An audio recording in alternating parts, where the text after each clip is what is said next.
Hello दोस्तों, स्वागत है आपका हमारे यूट्यूब चैनल में। आज हम इस वीडियो में, जैसा कि आप जानते हैं कि UP junior added, UP TGT, PGT और जीआई से संबंधित हम इस पर सीरीज चला रहे हैं, जिसका वीडियो नंबर 6 आज है। इससे पहले वीडियो 5 तक हम अपलोड कर चुके हैं और जब तक आपका एग्ज़ाम नहीं हो जाता हम रोज़ाना इस पर वीडियो अपलोड करते रहेंगे और बाकी एग्ज़ाम से संबंधित भी वीडियो हम अपलोड करते हैं इस पर। तो अगर आप चैनल पर नए हैं तो आप इसको सब्सक्राइब कर लीजिए, जिससे कि छोटा या बड़े नोटिफिकेशन संबंधित कुछ भी अपडेट अगर हम इस पर डालें तो उसका नोटिफिकेशन आपके पास समय से पहुंच जाए। तो चलिए शुरू करते हैं हम आज का अपना पहला सवाल है हमारा कि भारतीय संविधान किसको हटाने की व्यवस्था प्रदान नहीं करता है। यानी यहाँ पर सवाल बताया गया है कि संविधान में किसको हटाने की व्यवस्था नहीं है, किस पद को हटाने की व्यवस्था नहीं है। तो राज्यपाल जो होता है उसको हटाने की व्यवस्था भारतीय संविधान में नहीं है। अब यहाँ से एक सवाल और निकलता है जिस पर हम चर्चा कर लेते हैं।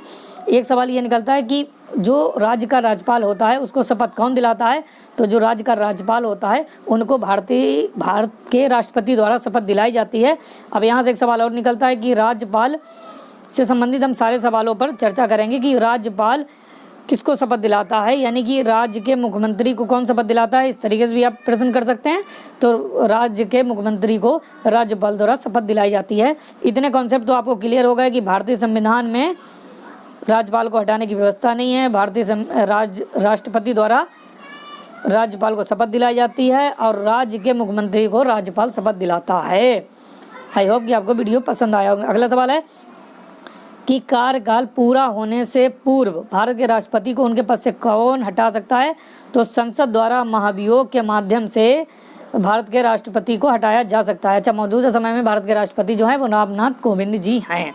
अगले सवाल की तरफ चलते हैं। अगला सवाल है हमारा कि भारत के प्रधानमंत्री को कौन नियुक्त करता है। तो भारत के प्रधानमंत्री को राष्ट्रपति नियुक्त करता है। यहाँ से एक सवाल और होता है कि भारत के राष्ट्रपति को कौन नियुक्त करता है। तो भारत के राष्ट्रपति को सुप्रीम कोर्ट के मुख्य न्यायाधीश द्वारा नियुक्त किया जाता है। एक सवाल और उत्पन्न होता है कि सुप्रीम कोर्ट के मुख्य न्यायाधीश को कौन नियुक्त करता है।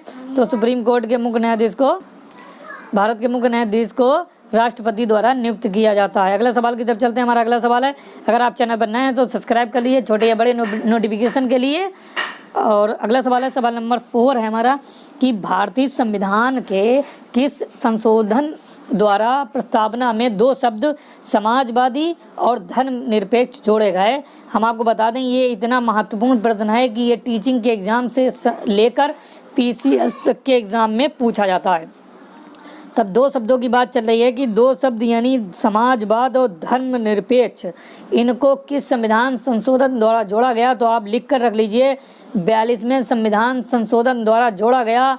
और ये 42वां जो संविधान संशोधन था वो कब हुआ था। तो 1976 में हुआ था। यानी अगर आपसे प्रश्न पूछ लिया जाए कि 1976 में कौन सा संविधान संशोधन हुआ था तो 42वां हुआ था। एक चीज़ और हम आपको बता दें कि जो अगर 42 की बात चलती है तो हम थोड़ा रिलेट करके इसकी बात करते हैं।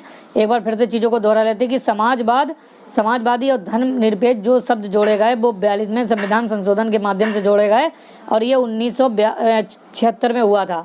अब अगर 42वां संविधान संशोधन आपको जोड़ना है, रिलेट करना है, तो आप इस तरीके से कर सकते हैं कि जो भारत छोड़ो आंदोलन हुआ था 9 अगस्त 1942 को, कब हुआ था 9 अगस्त 1942 को।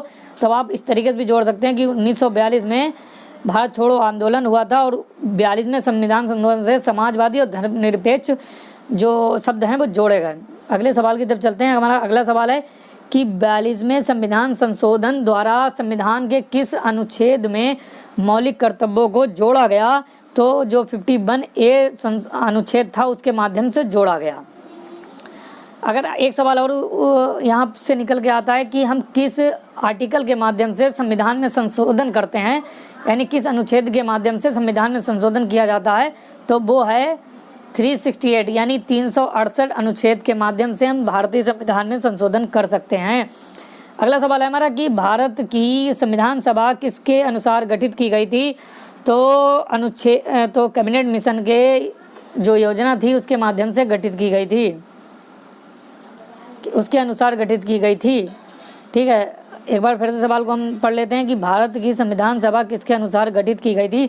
तो कैबिनेट मिशन योजना के तहत गठित की गई थी। अगला सवाल है कि गरीबी हटाओ नारे के साथ किसका नाम जुड़ा है।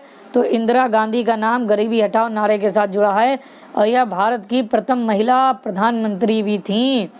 ठीक है, नारों से संबंधित एक क्वेश्चन आपको आता है तब आप उससे संबंधित जो हैं जितने भी नारे हैं उनको आप देख लीजिएगा। अगला सवाल है हमारा कि मंत्रिपरिषद में कितने स्तर के मंत्री होते हैं, तो 3 स्तर के मंत्री होते हैं। नेक्स्ट सवाल की तरफ चलते हैं। नेक्स्ट सवाल है हमारा कि विश्व पर्यावरण दिवस कब मनाया जाता है, तो 5 जून को विश्व पर्यावरण दिवस मनाया जाता है। अगर आपसे पूछ लिया जाए कि योगा दिवस कब मनाया जाता है, देखिए जून की बात चल रही है तो जून से रिलेटेड हम कुछ देख लेते हैं कि योगा दिवस कब मनाया जाता है, तो योगा दिवस 21 जून को मनाया जाता है। ठीक है, नेक्स्ट सवाल की तरफ चलते हैं। नेक्स्ट सवाल है हमारा कि भारत में राष्ट्रपति अपना त्यागपत्र किसके समकक्ष पेश करता है, तो उपराष्ट्रपति के समकक्ष पेश करता है।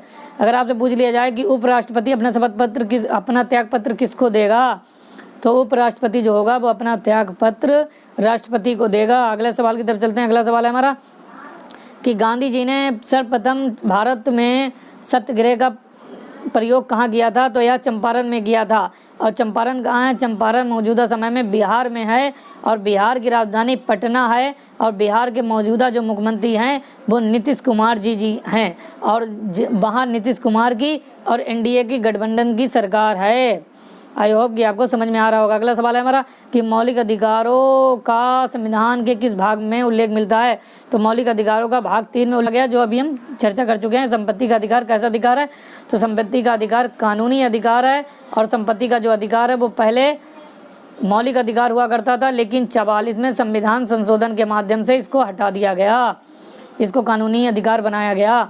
अगले सवाल की तरफ चलते हैं। हमारा नेक्स्ट सवाल है कि पहले हम इस बात को आपको बता दें कि अगर आपको इस वीडियो की PDF चाहिए तब हम वीडियो के डिस्क्रिप्शन में टेलीग्राम चैनल का लिंक जो है वो दे देंगे, वहाँ से उसे ज्वाइन करने के बाद आपको फ्री में PDF मिल जाएगी। अगला है कि मौलिक अधिकारों में संशोधन का अधिकार किसको है, तो मौलिक अधिकारों में जो संशोधन का अधिकार है वो संसद को है, यानी मौलिक अधिकारों में संसद जो है वो संशोधन कर सकती है। एक सवाल और हम आपको अभी बता चुके हैं कि हम संशोधन जो है किस आर्टिकल के तहत कर सकते हैं, तो 368 के तहत कर सकते हैं। हम बार बार चीज़ों को इस वजह से रिवाइज करते हैं कि चीज़ें बार बार देखने से, बार बार रिवाइज करने से, बार बार हमारे सामने आने से चीज़ें हमारे जहन में बैठ जाती हैं। अगले सवाल की तरफ चलते हैं। हमारा अगला सवाल है कि 6 वर्ष से 14 वर्ष की आयु तक शिक्षा का अधिकार कैसा अधिकार है, तो 6 वर्ष से 14 वर्ष की आयु तक जो शिक्षा का अधिकार है मूल अधिकार है, यानी मौलिक अधिकार है। और RTE इसके तहत जो बनाई गई थी, जो राइट टू एजुकेशन था, जिसको शिक्षा का अधिकार जो अधिकार है वो 21A में रखा गया है कि जिसके तहत हर प्रत्येक बच्चे को 6 से 14 वर्ष की आयु तक फ्री एंड कंपलसरी एजुकेशन दी जाएगी।